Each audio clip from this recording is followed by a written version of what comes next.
Good evening, visitors. Welcome to the Australian War Memorial's last post ceremony. My name is Troy Clayton, and joining us today from the Australian Army is Warrant Officer Class 1 Joanne Davey. We welcome the veterans who have served, those that are still serving, and the families that love and support them. We also acknowledge the members of the RSL Services Clubs Association, RSL Victoria, and RSL Queensland, who are watching this ceremony broadcast across Australia. During this evening's ceremony, wreaths will be laid at the base of the Pool of Reflection by visitors to the memorial. If you're able, please stand and join in singing the National Anthem.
Thank you. You may be seated.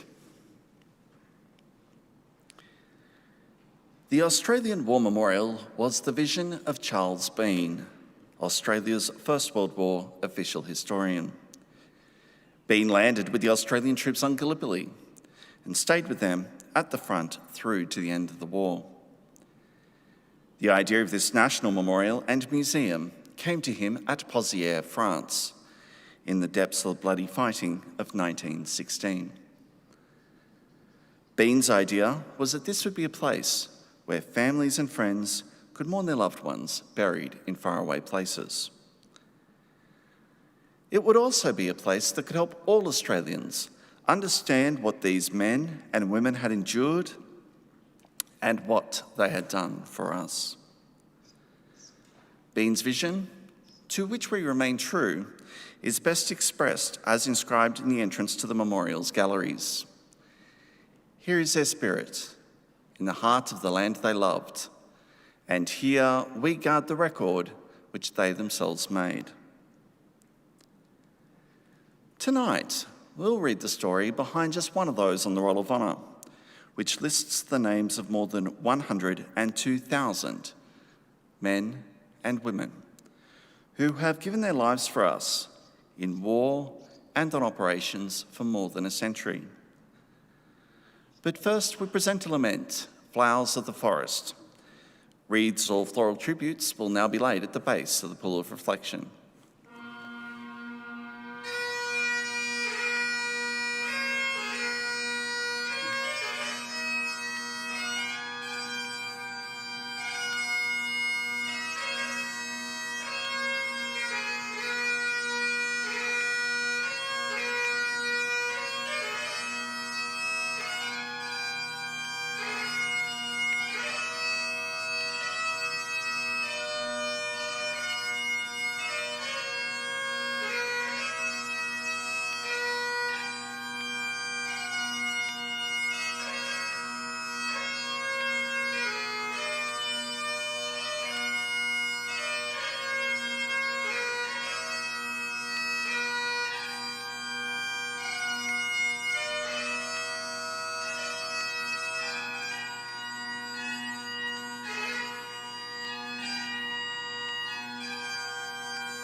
Today we remember and pay tribute to Company Quartermaster Sergeant Herbert Henry Bartley. Herbert Bartley, known as Herb, was born in 1890 to Michael and Janet Bartley of Delegat, New South Wales. His father was an old pioneer of the Delegat district, and Herb and his 3 brothers and 4 sisters were raised in the town. Herb went on to work as a butcher in the family business in Delegat, eventually taking on the running of the business, Mrs. M. Bartley and Sons. He became an integral part of the Delegat society, being always ready and willing to act on any committee in any public bodies or functions of any kind. At various times, he served as secretary of the Delegat Rifle Club, the Parents and Citizens Association, and the Progress Association, master of ceremonies for various socials, representative of the Star of Delegat Order of Oddfellows at regional meetings, and captain of the Delegat football team. He was so busy, it was once reported that we cannot see any who will fulfil their duties, both as a townsman and in business, as Mr. Bartley has done in the past few years. Herb Bartley made the decision to enlist in the Australian Imperial Force in the weeks before dawn landing on Gallipoli. He went to Sydney to enlist and entered Liverpool camp. He wrote home to say, "We were lined up, and the first thing the officer called out was for men who understood training and musketry and willing to leave here before a month. There was only 6 wanted, so I stepped out, and I'm now in the 6th Reinforcements, 1st Battalion, and am liable to go at any time at all." Bartley took his final leave home in early June 1915. Just before he left, a social was held in his honour in the Delegat Lodge Hall.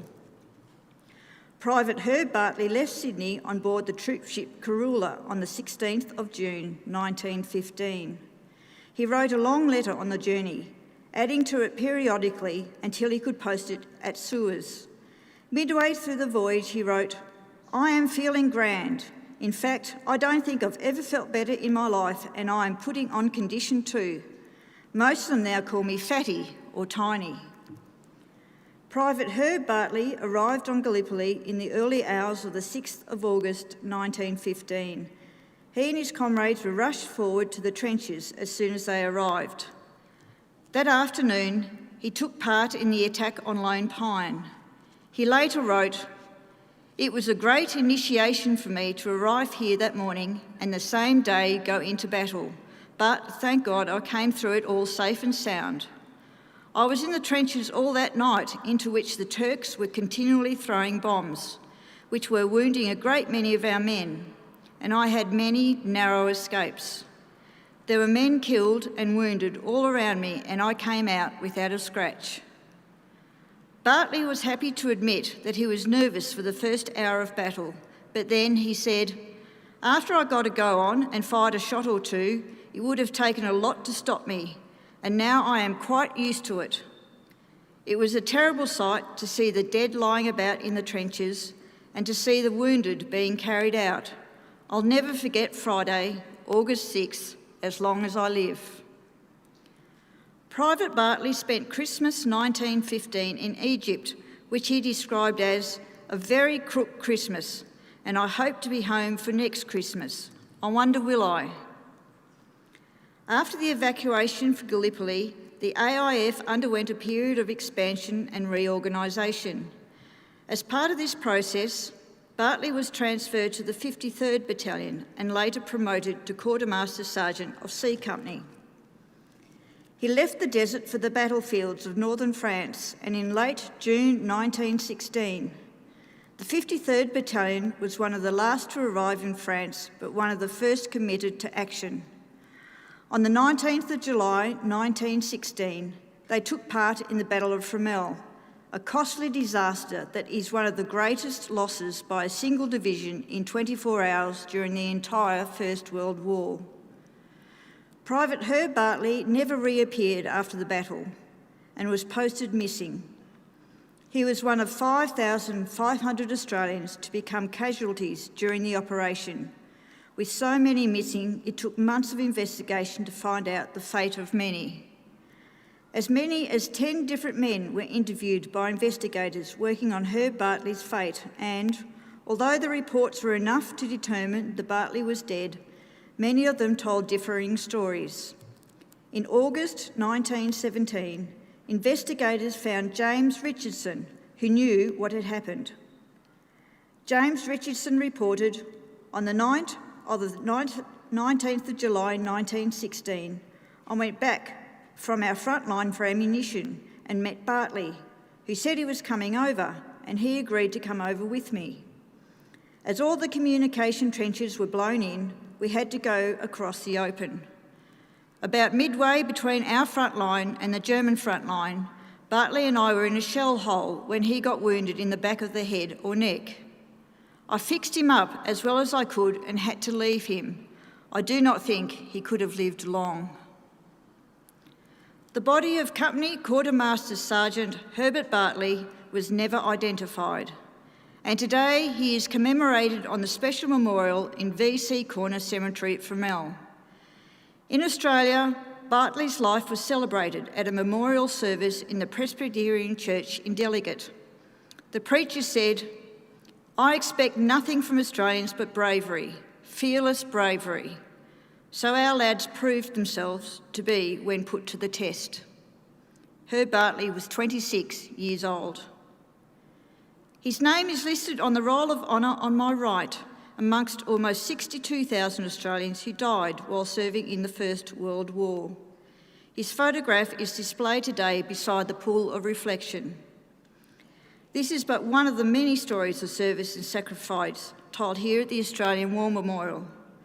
We now remember Company Quartermaster Sergeant Herbert Henry Bartley, who gave his life for us, for our freedoms, and in the hope of a better world.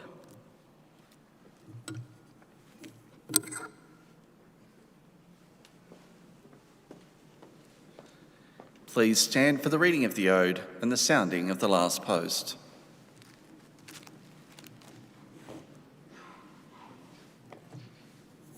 They shall grow not old as we that are left grow old.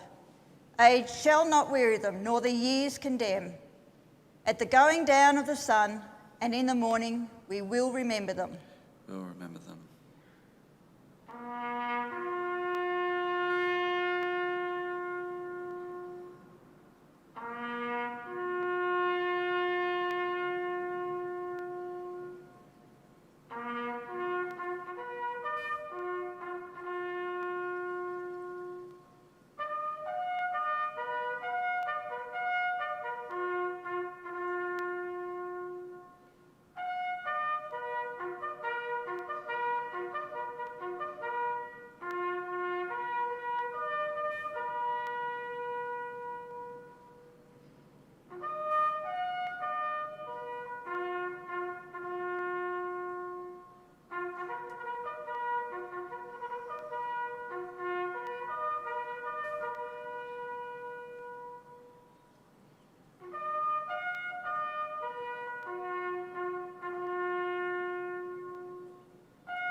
Lest we forget.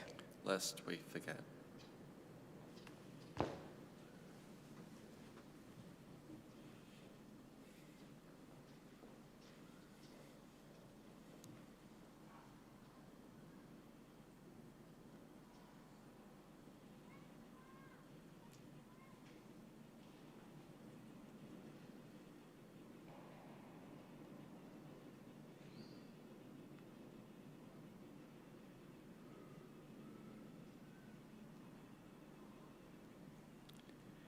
We leave you this evening with the words of the memorial's founder, Charles Bean. Many a man lying out there at Pozières or in the low scrub of Gallipoli, with his poor, tired senses barely working through the fever of his brain, has thought in his last moments, well, it's over. But in Australia, they will be proud of this. Ladies and gentlemen, girls and boys, that concludes the last post ceremony. We'd like to thank you for visiting the Australian War Memorial and wish you all a very good evening. Thank you.